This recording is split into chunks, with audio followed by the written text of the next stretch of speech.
how to see which version of Deezer you have.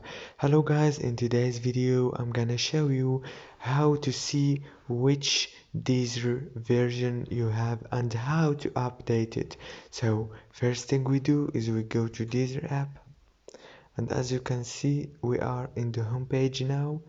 Then you click on the top corner here and you go down to about.